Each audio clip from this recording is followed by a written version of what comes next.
Welcome to Uncaged, a show that celebrates thought leadership from today's top business leaders. The program provides a voice to amazing executives from around the globe who are shaping the world of business today and mapping the path to the commerce of tomorrow. Today we're speaking with Julianna Doherty. Julianna, it's great to have you on the show. Thanks, it's nice to be here. Now, Julianna is the Chief Executive Officer of Recycle Away. She leads a strong team that provides innovative systems and solutions to over 28,000 B2B customers, including major corporate, municipal, university, and government entities. She's very involved in the sustainability space. She's transforming that sector. We're talking about a lot of the things that she's working on around sustainability. But before we get there, Julianna, let's talk about you. Tell us a little bit about yourself and your career. Well, thanks for having me. First and foremost, I'm a mom of 4 kids. So I have 4 kids that run between 24 and 15. So I luckily still have a sophomore in high school, and I've got, one in the city now, one in New York, living, entering the real world. So there's that pivot for my kids. I started my career at Anderson Consulting when it was Anderson Consulting and soon to be Accenture. And then I took 8 years out and had my kids. So when I re-entered my path, I started a business in direct-to-consumer grocery, and basically it was bringing Vermont products down to Metro West of Boston and Fairfield County. And then I started a lunch product called Lunch Bundles, which I sold about 10 years ago. And subsequently, I've worked with a bunch of sustainable food companies in scaling those companies. And then in 2022, I joined Recycle Away, which was a pivot for me from a product perspective. We're a B2B e-commerce business, but it was a really interesting, it's been a really interesting pivot away from food and into true sustainability. That's great. Now, Recycle Away has definitely been building, but tell me a little bit about what you and the team are working on now. So Recycle Away is building. Yeah. I think that the biggest thing is that there's this high profile way for an organization to showcase their commitment to the environment, and it's waste and recycling. And I will be fully transparent with you. When a headhunter came to me and said, "Hey, do you want to run a trash can business?" I had that visceral, Well, that's hot. That's hot. Sexy natural food businesses, and now I'm going to be the trash can girl, and there's a piece to that now 3 years later, I'm like, you know what, this is the highest profile way for companies to say they're committed. And the reason, honestly, is that it's the most forward facing way for all their stakeholders to see it, right? So you can have solar on your roof, you can be recycling reusing water in your systems, but at the end of the day, from your customers to your employees to fans at a stadium, when they come in and they realize they can recycle, they can compost, that waste is being, that they're separating their waste, it says you care, right, as an organization. And that for me is super exciting, because what we do is so customized. We're not trying to, make one size fit all. We truly customize and configure things to meet our customers' aesthetic, which is mission critical, right? So not only do you get the brand benefit from the fact that you're managing your waste properly, but the solutions themselves actually meet the aesthetic or match the aesthetic of the brand. I love it. And I love it when it's done well and right. A personal anecdote from me was that I live in a new building in Miami, and, we have a trash chute in the building. And I've been very proud of my usage of the trash chute, because it has 5 buttons on it, and you select kind of what it is that you're supposed to be recycling, and I press it, and then the light turns green and you can open the door. So I've been doing that for the last year as I've been living at the house, at the building. No, it sounds great. It sounds great. Now here's the rub. I was talking to the super of the building the other day. He goes, "Oh yeah, all of that just goes into the same place." So they have the system set up correctly, ready to go. They've got tenants like me that are doing it right, but they haven't figured out the down part of it. So, and then the down end of it, and it does become one of the challenges because, there is this perception or potential perception among people that it's like, why bother if it's all going to go to one place, right? Yeah. And the reality is that the waste management teams are doing an amazing job if things are separated. It doesn't mean all the recycling needs to be separated. Your Yeah. cans and your bottles and your paper can likely all to go together because they're gonna, at the end of the day, they're all gonna end up getting sorted at the facilities anyway. The Yeah. big challenge honestly becomes when waste mixes in with the recycling, because that contamination becomes the true risk. So Yeah. if all that recycling is going to one place, dreamy. And that's what we're trying to solve for, right? Is like, let's get at least all the recycling and have that be clean. Because Yeah. at the end of the day, the reuse of that is what truly is going to save us from having to use more virgin product. So yeah. Well, I felt good. I felt good. I was doing the right thing, and then now I'm having to write letters to the building and say, listen, maybe we need to fix that other part as of long it. as all the recycling's going to the recycling and you're not contaminating it with your tissues and your apple cores, I'm sure that it's getting sorted at the far end of that. He just isn't in the mix. So fair Awesome. enough.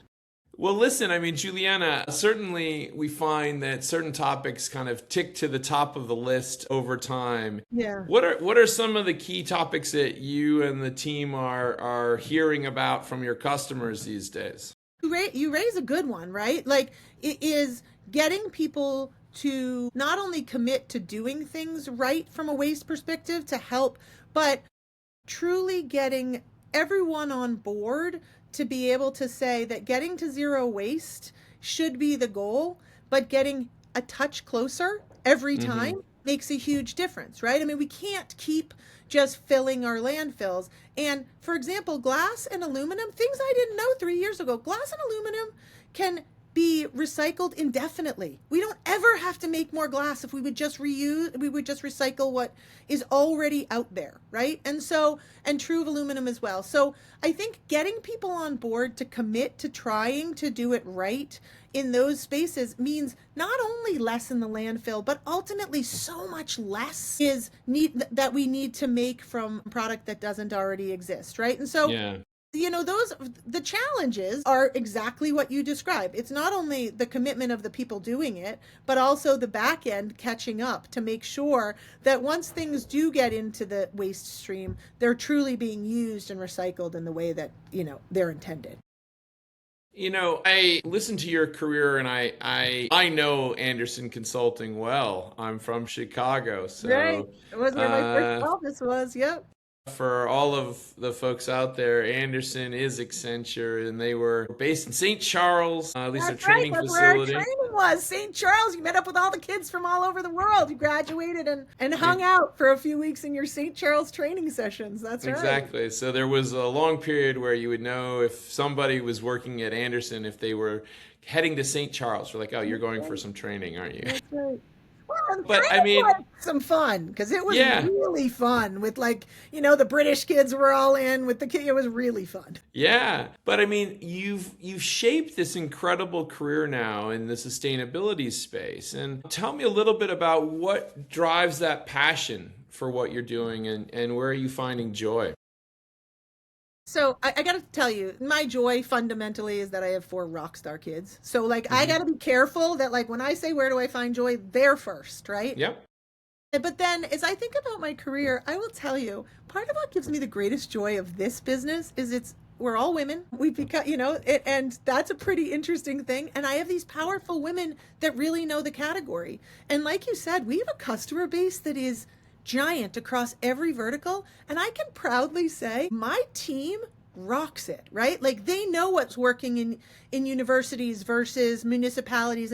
And so I think it's the growth of my team as much as the growth of our product and our space and all of these new offerings. We have amazing new offerings in signage because like you say, when you go hit that button in your chute, knowing how to do that really is fundamentally part of our job and Yeah. how we're customizing.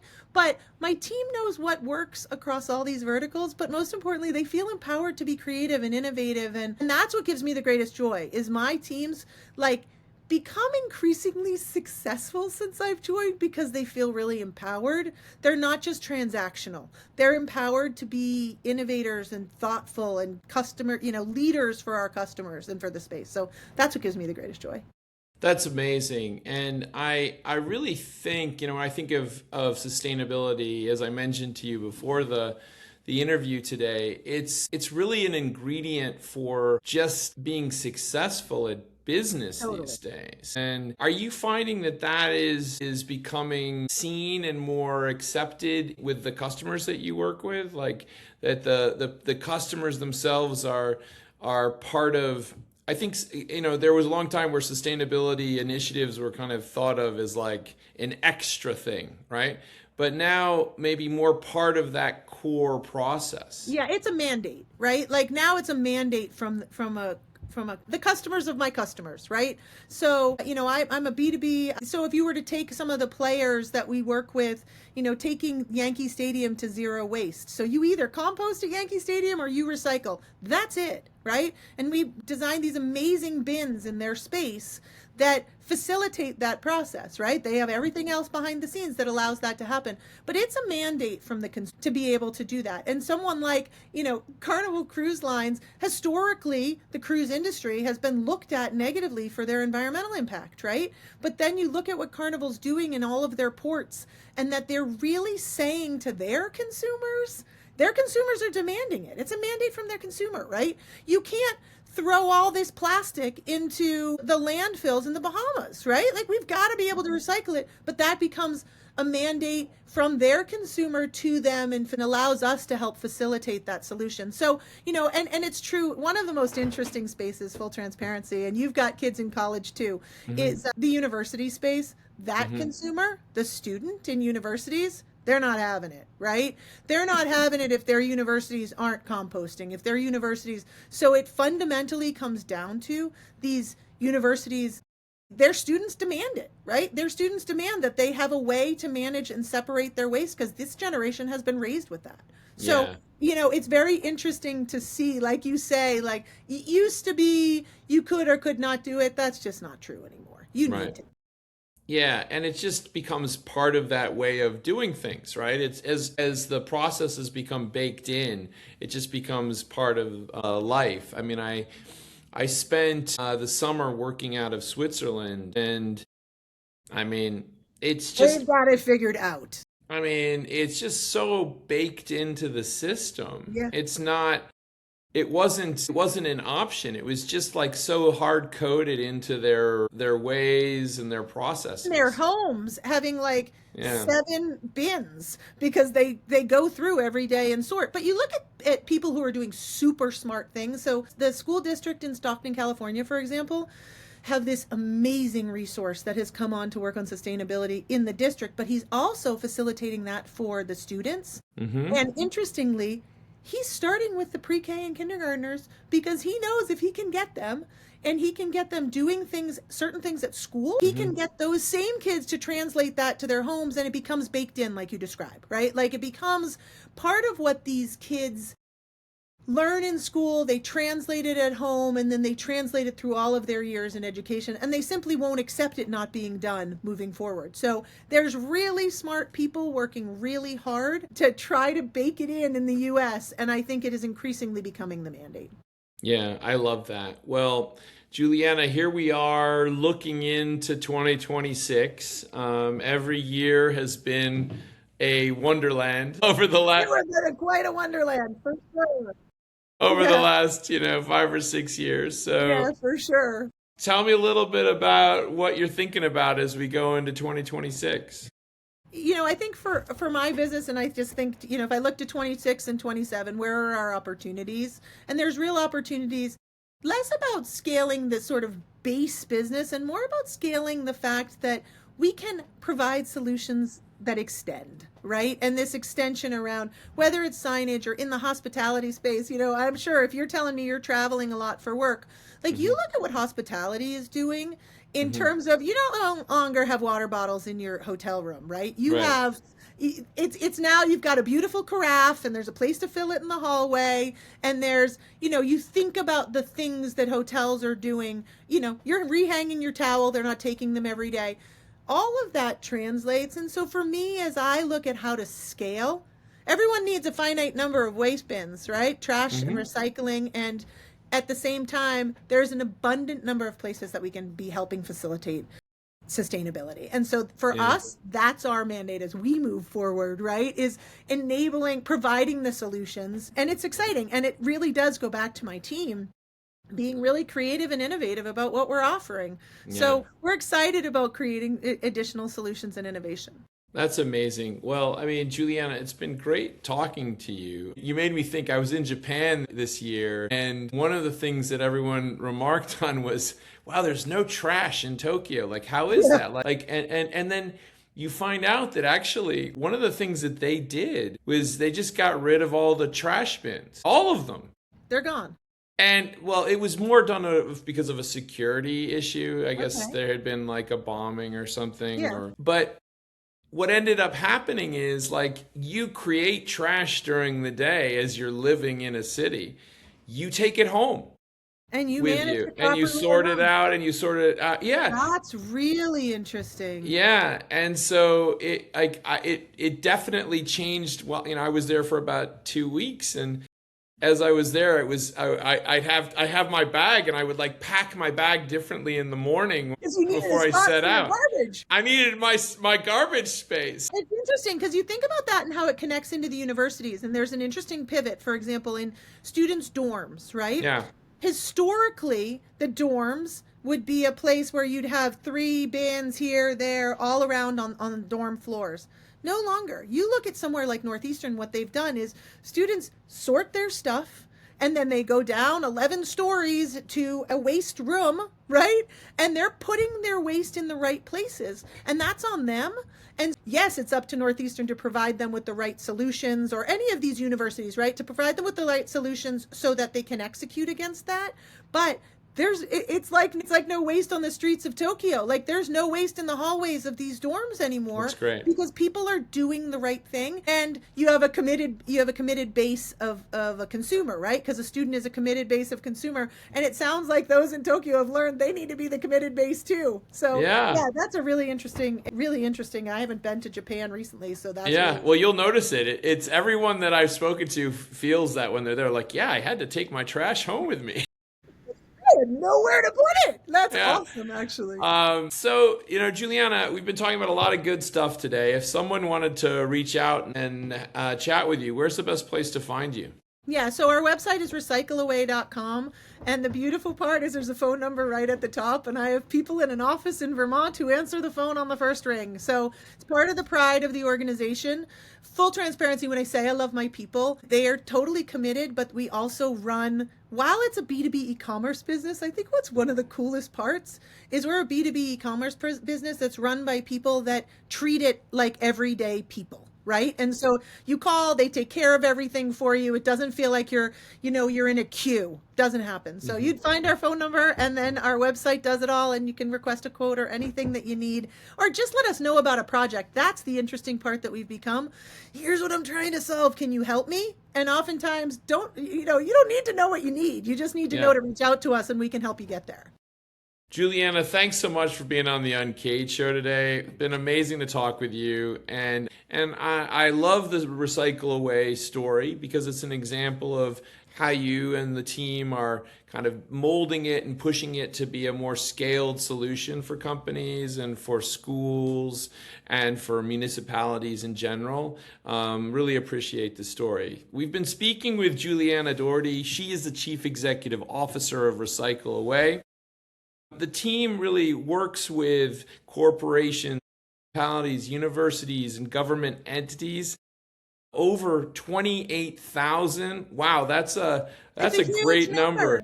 Well, what's interesting about that number is my revenue comes from 80%, 87% actually, of reorders from existing customers. We know what we're doing. And a lot of times people don't put all of their, they build plans to roll this stuff out across their organizations. And proudly, people are coming back and back and back to us. So there's a lot of pride in that. Excellent. And building really kind of sustainable solutions that are actionable. Julianna, thanks so much for being on the show, and we look forward to having you back. Thanks so much. Take good care. Cheers.